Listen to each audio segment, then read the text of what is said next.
All right, so I gave myself a little summer project, I guess you could say. Something I haven't done ever in a long time, which is watch Dragon Ball Z from beginning of the Saiyan saga till the end of the Buu saga. Basically, episode 1 of Dragon Ball Z to the last episode and see how I feel about the show now. Now that I'm older, I can recognize things more than I did when I was a kid. See if I caught anything that I maybe missed. Is the excitement of it still the same? Is it better? Is it worse? Go through different moments and feels that I had when I watched it as a kid and how I watched it now. Just the whole thing because, see this, shout out to Walmart and shout out to Walmart in general because they still do physical copy movies and stuff. And stores need to start doing that again. But they had the physical copies of these and I was like, oh, I'm getting them. I think it was like $25 a piece. So $75 for all of Dragon Ball Z, that's not bad at all. I look forward to when they do the Dragon Ball Super. But anyway, started with the Saiyan Saga. Well, this is episode 1 to 107. So Saiyan Saga is like in the first two cases there. But starting with that, and I'm going to give a review and my thoughts on it per saga. So right now, Saiyan Saga. The next one will be the Namek / Frieza Saga. Android Saga, Cell Saga, what was it, Buu Saga, etc. So, and the thing is, because I caught a lot of stuff, I wrote some things down. I'm not going to just sit there and go through it. It's just if I forget something, I'm going to look through it. But I just wanted to share my thoughts on it per saga. And then I'm going to rank, after I watch them all, I'm going to rank which saga, I like the most. I'm going to do that.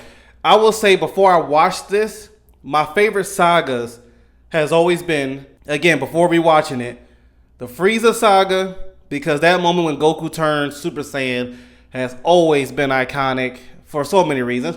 The Android saga, because the introduction of Trunks, if you're my age and you saw for the first time ever, future Trunks being shown with his trailers, just the trailers alone, and then the awesome Toonami trailer of the Android saga, and so on and so forth. And then what happened in it, my favorite character turned Super Saiyan, which is Vegeta. The Android Saga did a lot. So I would say that. Then the Buu Saga, because we saw Super Saiyan 3, Goku, Vegito, Gotenks at Super Saiyan 3 I thought was amazing. The Buu Saga. Then the Saiyan Saga with Raditz, Nappa, and them. And did I miss one? The Cell Saga would be last. And mind you, I love them all. So if I say last, not because it's bad. It's just, I ain't going front. There's a lot of moments where I was mad in the Cell Saga more than any other saga ever. And I'll get to that whenever I get to it, whenever I watch that saga. And see if I still have those same feelings. But anyway, let's talk about the Saiyan Saga. I must say, right off the bat, my feelings toward Raditz and Nappa remains the same. Raditz and Nappa, especially Raditz, I believe should make a comeback in the Dragon Ball universe. I know people said that, well, they've been dead for a while, so their bodies are gone. But maybe behind the scenes, we don't know. The writers can write it to where Raditz was wished back a long time ago by someone else, and he's been training Raditz under the radar. And Nappa the same way. Who knows? Even though we did have a little bit of a comeback of Nappa and GT, which that was a funny moment. But I love how Raditz was in here. The only fault he had was he didn't get enough screen time.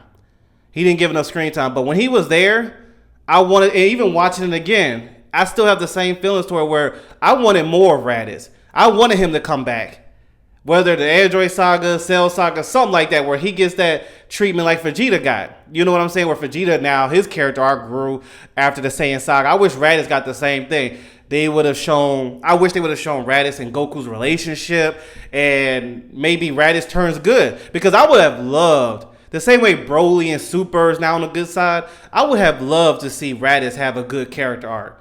And now become part of the family because he is Goku's brother. And technically, Goku has never grew with any of his family members. Bardock's gone, his mother, Raditz. He never had that outside of the people you know from Earth. So, and his grandpa he lost at a young age. So it would have been cool to see Raditz come back and they grow some kind of relationship. And he becomes like how Broly is now in Super. That would have been awesome to see Raditz and Vegeta train with each other, stuff like that. I would have loved it. But yeah, I will say too, something I noticed from the Saiyan saga that it doesn't have much of that feel now in Dragon Ball was the stakes were very high in the Saiyan saga when it came to fighting Raditz, Nappa, and Vegeta. Because in Super, it seems like there's always a new transformation that's about to come up that changes the ties, that does something like that. There was no, here's your power level, and we're just going to work with this. Whatever happens, happens. And that's how it felt watching the Saiyan saga. When Goku and Piccolo fought Raditz, there was no random power up. He turned, like Goku learned Kaioken against Raditz without the training of King Kai. No, it was Goku and Piccolo was not strong enough, so they had to strategize. How can we beat them? And then the help of Gohan, which was the introduction to show this untapped power that Gohan had. It showed that, but it was never a moment like in the Super Saga where it's always some kind of when you're in a tough corner, all of a sudden a random power up and I'm Ultra Instinct now. Like it wasn't nothing like that. So the stakes was higher in my opinion. When he fought Vegeta and Nappa, it was whatever Goku had. Literally, one thing I love about the Saiyan saga was whatever Goku was training with is all he had to work. With.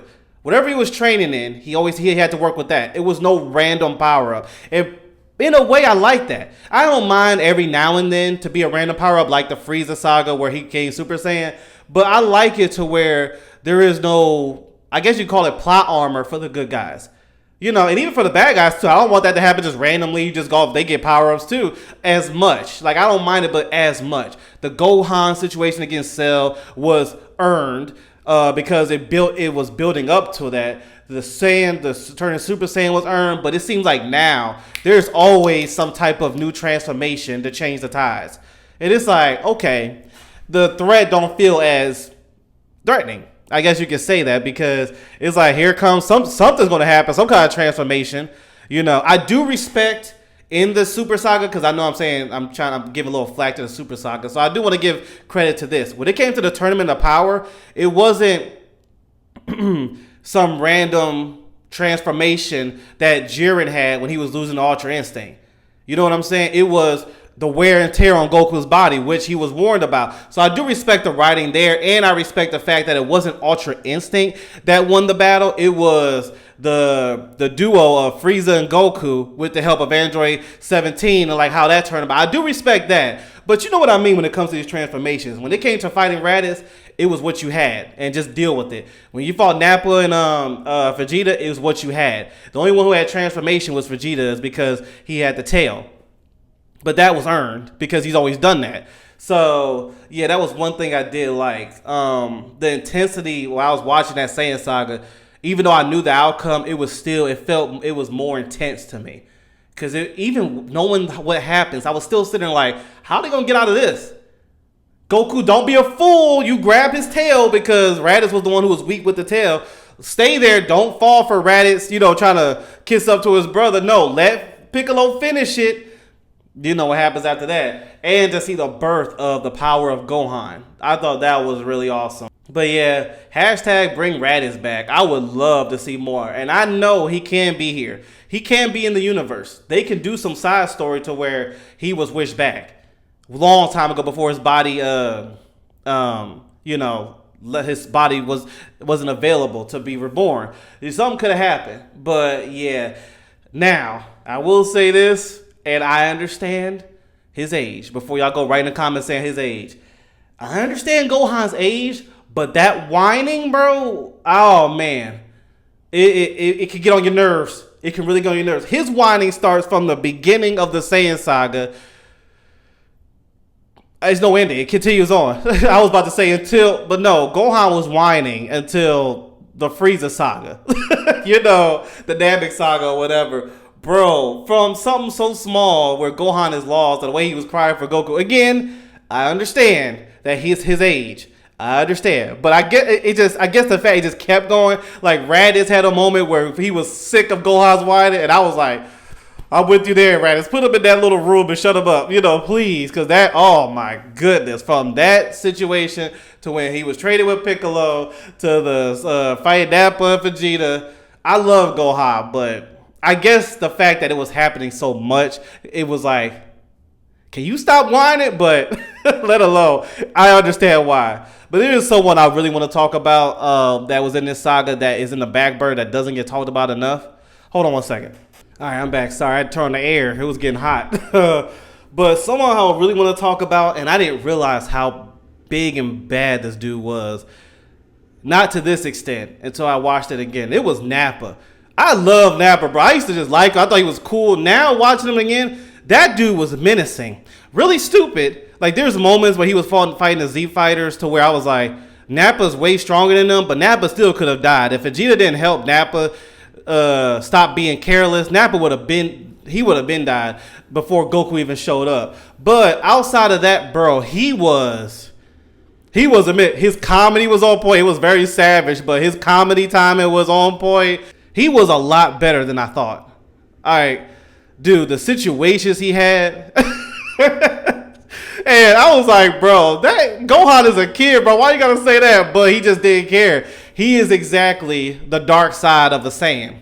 And I think he was written very well. And I do believe I would like for him to come back as well, but not as a good guy. I think Nappa is one that she needs to stay as a villain. Even when he comes back, he needs to come back, if they ever write him to come back, he should come back as a villain on revenge for Vegeta. And he's been training all this time. Somebody revived him. He's been training all this time to get ready to fight Vegeta again. That would be sick. But his moments, bro, against everybody, like, dude, I felt so sorry for the Z fighters. And again, this is like I said, the stakes were very high here because there was no random power-up.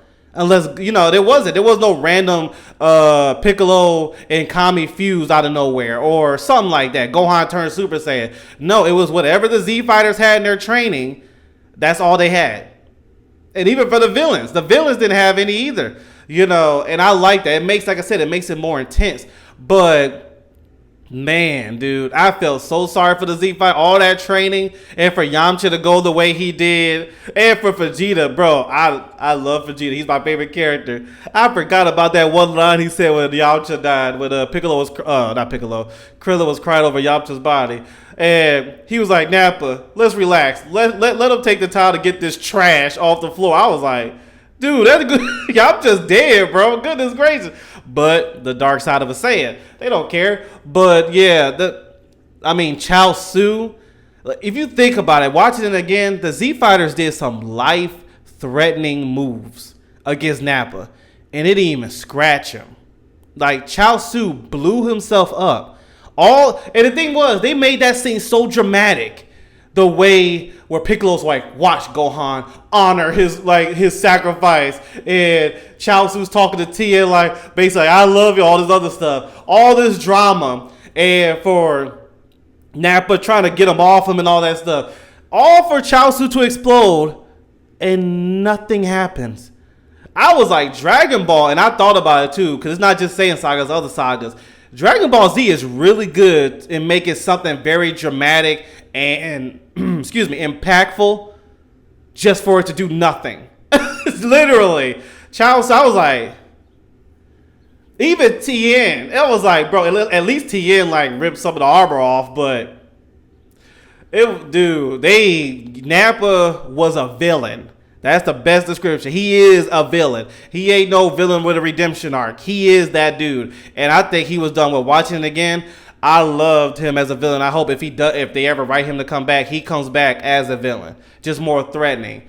Dude, he has one of my favorite. I love when he does that. But yeah, that one, the way Nappa was, even against Goku, bro. When Goku showed up, Nappa had no chance. But his mindset, his aggression, his losing focus, it fit him very well. But I will say though, I knew Vegeta was that dude as a villain, but he was actually scary, bro, with a smile on his face. He was more scarier than I thought. Like, I always thought he was cool, and he is a bad guy and all that other stuff in the Saiyan saga. But the way he was when he was talking and how he was talking so calm and the stuff he'd be saying, it was like Like him and Nappa were night and day. Nappa's loud and and screaming all day. Vegeta says, "Hey, just give him a second to take this trash off the floor." But he was the most powerful one, and you believed it. He had no care for someone so calm. He was not merciful, even to his own men. Like when the Cybermen was losing against Tien, the Cyberman wasn't even dead yet. Even it scared Nappa. Think about it. It's crazy. I just said Nappa was. He was scared of Vegeta. The Cyberman wasn't even dead yet. He just lost a round to Tien, and Vegeta's like, and destroyed it because he said it lost. No, in my eyes, he lost. So you're gonna die. Even Nappa's like, bro, like, what are you doing? But Vegeta, the way he was, even like with his battle with Goku, bro. With Goku with all this Kaioken, the ×3, all this other stuff. For him to, one thing about Vegeta was, I said this about him and Frieza. I said this before and it still stays on today. Vegeta knows how to take a beating. This dude, he got beaten by the Kamehameha, by the Kaioken ×4 Kamehameha, up in the air, in pain, going up, comes back down. When he turns to an ape, loses his tail, and gets beaten a little bit, he still gets back up. When they did the spear bomb on Vegeta, which sent Vegeta back up again, I was laughing when I saw that because it was like, dang, Vegeta got set up twice by a Powerball attack. He still bounced back. And thinking about it, shout out to Yajirobe. Because if Yajirobe was not there as Yajirobe, you know how he could be. He's about himself. But in those moments, he was the hero. When he sliced off Vegeta's tail, that was their saving grace. And for Yajirobe to come again and slice Vegeta's back and all that stuff, those two slices saved the Z Fighters. Because Vegeta had it won. That's one thing. I remember someone said it a while ago, and I was like, that is so true. He was like, you realize Vegeta never lost against Goku? And I was like, no, in the Saiyan Saga. Oh, that's right. He was like, yeah, he never lost to Goku. Yeah, he transformed, but that's his power. He has a tail. So it's not his fault that Goku had his tail cut off, And, thinking about it, though, one saving grace also was for Gohan's tail to randomly be out. It didn't even show like the progress of it growing. It was just out.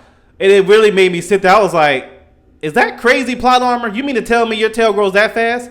Piccolo pulled it out the first time and just randomly at the nick of time that was a convenient moment. In the midst of Vegeta about to kill all of them, Gohan's tail just happens to be up. I thought that was a little weird, but I was talking about stakes, how is whatever you got is what you have. When it came to Gohan in that moment, I think that was the writers needed to find a way to save them. That was the only way. Because yes, I believe your tail can grow, but it grew that fast. The whole time, you never saw the tail grow like little to little. It just was not there till it was there. So another instance of Vegeta could have won that. He should have won that. If it wasn't for the writing and Vegeta being a bad guy, Vegeta won that battle, But, bro, Vegeta knows how to take a beating, and I'm going to get more into that with the other sagas, too, because I love Vegeta, but I don't think, outside of Frieza, nobody's getting beat. No, I think Vegeta is number one person that gets beat the most and takes it. So shout out to Vegeta, though. He was more scarier than I thought. His writing, the way he was, not even before he went to Earth. When him and Nappa was visiting other planets, Vegeta wouldn't even say much, but when he was there, it was fear. And I like that. Something I never realized until I saw it again. But yeah, I will say this, though. When Goku died and he was getting ready to train with King Kai, I realized the way... It was a lot of plot armor for the villains, too, because I realized his time to get to King Kai's place seemed, I didn't have a timer, but from just watching it seemed faster, him getting to King Kai's place. I'm talking about without the other distraction, just him going straight through. It seemed faster, him getting to King Kai's place, than it was leaving King Kai's place to get back to Earth. And it was weird because Goku was more powerful and faster when he went to leave King Kai's planet. So I was sitting there like, why is it taking you so long to get to your destination? I think it took like 4 or 5 episodes. It was like, bro, okay. okay, y'all do this because y'all try to give more stakes for the Z fighters. But let's be real, Goku should have been there by now. Piccolo should have not died. I think Goku should have been there around the time before Nappa was going to destroy Gohan and destroy Piccolo. I think Goku should have been there by then. But I know for story they had to do that. But when I was looking at it, I'm like, all this power that's take you this long to get out? Wasn't it faster the other time? Again, I'm talking about outside of when Goku fell off the ledge and all that stuff to get to King Cosmo. I'm talking about when it was just straight through. If you look at the time of that to the time he was getting out, I'm like, but that was the writing just to delay the time so Goku's entrance can seem more heroic, I guess. But yeah, that was just something I noticed of that. I'm like, dang, Goku, all that power. I will say this while watching this Saiyan saga. I want more Saiyan invasions. I know Frieza destroyed Planet Vegeta and all that, but that doesn't mean that's all the Saiyans there is. There could be more. It's a big old universe out there. I wish Goku or Vegeta, probably make more sense if Vegeta did it, went to Whis and just said, hey, can you search the universe? Is there any more Saiyans out there? Because that was something with this Saiyan saga that I actually really enjoyed, was the banter between one Saiyan and another. Raditz against Goku. And it made it even better they was brothers. Nappa and Vegeta against Goku and Gohan. Like, stuff like that, seeing the ape transformation. I know we got a little bit of it like when GT with Baby Vegeta. Actually, with Baby Vegeta and like Goku Black. But that's a little different. It's still something else. I'll take it. But it was cool to see, like in Dragon Ball Super, the other universes Saiyans, but I would love more Saiyan interaction and more Saiyan battles. That's why, like, Dragon Ball Super Broly movie was amazing. To see, Broly against Vegeta smiling when he's blocking it, and their love, their excitement for battle always excites me. I'm always like, what's about to happen? Who's going to win this? And yeah, watching the Saiyan saga, I realized how much I actually enjoy that. To be real, yes, they were not the best battles of all Dragon Ball, but seeing the Saiyans fight each other, Goku and Vegeta, even the second time when it was Super Saiyan 2, seeing Raditz and Goku, that I don't know how to put it, but I'll just say that it was just really enjoyable, and I wish we get more. I don't know what their future is with Dragon Ball now, with Gohan turning beast, and we got Black Frieza. I don't know, but I hope we get more Saiyan interaction. And not just a cameo or something they show up out of nowhere for just a few seconds. No, let them actually be a part. Bring Raditz back. Bring Bardock back. They did in a way with Bardock with the Moro or the Granola arc. That was like looking into the past. But I'll say just bring Raditz back. Bring Nappa as a villain back, bro. Bring Turles back. I know he technically is not canon, but I love Turles. Turles was there. Turles was there to walk for Goku Black to run. I would always say that, but I would love that. More Saiyan invasions. I think that would be amazing. Now with Goku and Vegeta teaming up, bro, think about it now. Goku, Vegeta, Gohan, and Broly in the same team facing another Saiyan invasion. Do you imagine how? Make it a non-canon movie far as I care. Have like this non-canon movie where these Saiyan invasions, they're just as powerful as Goku and them. And it's Goku, Gohan, Vegeta, and Broly teaming up against the other Saiyans. Vegeta having that Prince of all Saiyans attitude. Oh, bro. That would be sick. That would be sick. I would love that. But yeah, I like the Saiyan Saga. I really do.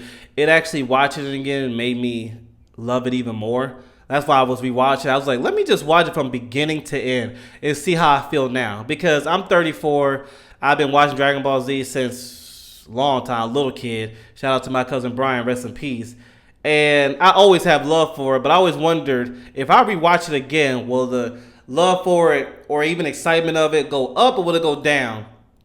And I believe it went up because when you're older, you recognize things that you haven't, not just in Dragon Ball, but in other things. You recognize things that you didn't recognize the first time. Like, there was some stuff a friend of mine showed me in cartoons from Cartoon Network that I never realized when I was a kid. I'm like, dang, it was very sexual in this one. Cartoon Network, dang, y'all. Disney Channel, you see some stuff, you're like, They let that fly in the kids movie, or even some cool stuff. You're like, oh dang, I like that little dialogue, or I like this moment. I never realized that when I was a kid. That's what it's like watching the Saiyan saga. And yeah, another thing I realized about Dragon Ball, the Saiyan saga, is that Yajirobe was our first Hercule. In a different way, but they was basically the same way. Their attitude, their fear, but they show up when it's need to be. Their cockiness, their delusion, their attitude, bro. Yajirobe was the first Hercule. I know Hercule gets a lot of screen time now, and actually, when was the last time Yajirobe been on screen? The only time is whenever someone goes to Corn Spine, Yajirobe is just there, But it hasn't been any. Well, no, he was in the Goku Black Art, and he had nice screen time there. But yeah, before it was Hercule, it was Yajirobe. That's something I didn't realize until I watched it. I'm just like, and how he was acting around humans, like he was Mr. I saved the world. I'm like, this is exactly what Hercule did. All in all, Goku and them are doing most of the work. Yes, Yajirobe had his moments, just like Hercule did, but overall, we know who was the real heroes. But yeah, I was like, look at Hercule before Hercule ever came around. Shout out to Yajirobe, man. You are annoying, but you're awesome at the same time. Oh, and here's another thing going back to the not Hercule, the Nappa situation with the Z Fighters. I think we just need to stop doing, because I started thinking about the other arcs. We just need to stop, the Z Fighters need to stop doing self-destruct. It does not work. Self-destruct literally does nothing. The one time it did, and it wasn't really to take away his whole body, was Vegeta in the Tournament of Power against Tao, but he didn't kill himself. But Chaozu, Goku was going to do it in GT versus Omega Shenron, and Vegeta stopped him because even Vegeta was like, it's not going to work. But Vegeta did it against Buu. So in some other situations, it was like, has it ever worked? No, it's never gotten rid of a villain. I think that move just needs to be thrown in the trash. Those work against weak villains. Like seeing Chaozu was, just do all that to get not even a scratch.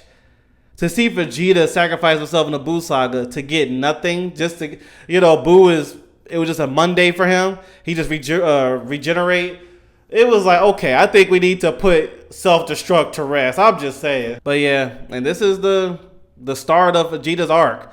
Like, it's going to be nice watching the Frieza saga after just finishing the Saiyan saga and seeing the beginning, the middle, and the Dragon Ball Z, the end of the arc of Vegeta, because he is my favorite character, and to watch him from the beginning, which I ain't gonna front, I love him as a villain as well. I love his character arc, him being a good guy, but his start has always been awesome as well. But to see that, to go into the Frieza saga, which I'm excited to talk about the Frieza saga, because that, like I said, that's my favorite. That's my favorite arc. To talk about that, to the android, to the Cell, Buu, and all, it's going to be exciting. And yeah, this was the beginning. Vegeta learned a valuable lesson with that pride of his. Well, not really. I was going to say, he didn't learn nothing, because we all know Vegeta, that pride of his, that gets the best of him 90% of the time. But it's going to be something just to see it from now, the Saiyan saga to now the Frieza saga, which I'll do pretty soon. But yeah, I really enjoyed it. I must say, watching this again, it made it better than what I already knew. And I already liked it, but it made it even better now. So, yeah, wasn't even like, I feel the same. It didn't feel worse. I'm interested in seeing how I feel about the Cell saga when I watch it again. Because I ain't gonna front, that was my least favorite saga for a reason. Did it have awesome moments? Yes. But it had a lot of, what the heck are these heroes doing? Just finish the job. Like, perfect Cell should never been a thing. But that's a conversation for another day when we get there. But yeah, let me know what your thoughts of the Saiyan saga is. And once I finish, because like I said, I'm watching them all. Once I finish the Frieza saga, I'll start talking about that. But yeah, so this is nice. I like this. Shout out to Walmart, bro.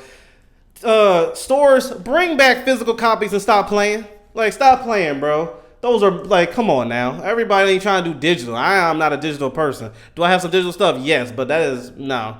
I'm physical. I like to collect mine, as you see. I like collecting mine. But yeah, so I'll have to, the Saiyan saga, if I had to rate it out of 10, 8 out of 10. 8 out of 10. Ain't much I didn't like. Like I said, Gohan's crying and whining was annoying. But me understanding like he's a little kid, in a man situation. That's one thing about Gohan, bro. Gohan, whew, he was put in man situations at a young age, at 5 or 4, however old he was. And I'm like, bro, it is only because of the kind of power he has.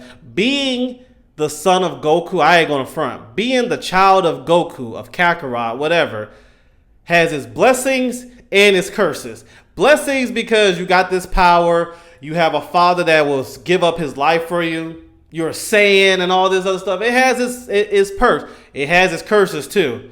To have an annoying mom who's always trying to talk about studies. I like Chi-Chi, but I ain't gonna front. Those studies, you sit there, life and death is about to happen. You talking about, I don't care. She really told me, I don't care. I'll die as long as he gets his studies. Come on. But also, forget about that. But the curse of being put on the battlefield just because you're a Saiyan, you're the son of Goku and all his power. Like Piccolo could care less about his age. He put him in the front line in the Saiyan saga against Nappa and them. He was only 4 or 5 or something like that. That was one thing. He was put in a lot of men, women, like adult situations as a 5-year-old, all because he's the son of Goku with this power. Because we all know if Gohan was a human being, they would have never done that. If Gohan got everything of Chi-Chi on him, that includes power, all that stuff, they would have never done that. But because of what happened with Raditz, that untapped power, he's the son of Goku, that cast power and all that stuff, the Saiyan, man, bro, I feel bad for Gohan. Like I say, it is annoying sometimes when he becomes an adult and he just slacks off. But when you watch these sagas, you're like, I get it. Because if I was him, I'll be sick of it too. I've been put down the dirt, almost dying multiple times as a 5-year-old. Goodness gracious. So yeah, that was what I felt bad for Gohan. But yeah, so it's going to be something to see in the Frieza saga. I'm looking forward to that Namek Frieza saga. That's going to be fun. Anyway, thank you so much for tuning in. Let me know what you thought about it. I'll see you later.